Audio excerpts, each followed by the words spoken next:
Hello everyone, আজকের ম্যাথটা খুবই ইম্পর্টেন্ট। কেননা এই ম্যাথটি সহজ হলেও অনেকেই ম্যাথ ক্যালকুলেশন এবং পরীক্ষায় ভুল করে আসে। তো আজকে আমরা ধীরে ধীরে ম্যাথটি সলভ করে দেখব। তো শুরু করি।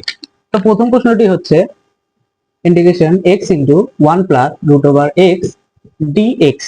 তো এখন দেখো, যদি আমরা x কে উভয় পাশে গুণ করে দিই তাহলে হয় x প্লাস এক্স, এখানে আছে রুট ওভার, তাহলে আমরা এইভাবে লিখতে পারি যে x হাফ প্লাস 1 dx।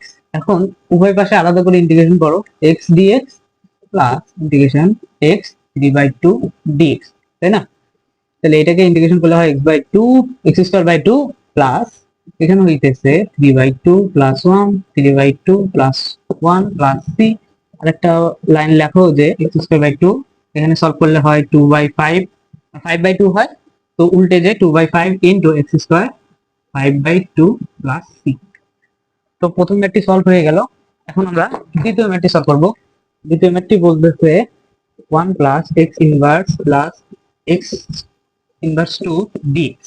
এখন এটাকে দেখো আলাদা আলাদা সলভ করো, dx plus 1/x plus dx plus 1/x² dx। তো এটাকে করলে হবে x প্লাস 1/x কে ইন্টিগ্রেশন করলে হয় ln x এবং 1/x² কে ইন্টিগ্রেশন করলে হয় -1/x প্লাস সি। তো এই ছিল ম্যাথগুলো খুবই ইজি। এরকম ম্যাথ আরো বইয়ে আছে, তোমরা অবশ্যই সবগুলো ম্যাথ বুঝে বুঝে সলভ করবে। তো ভিডিওটি দেখার জন্য অসংখ্য ধন্যবাদ।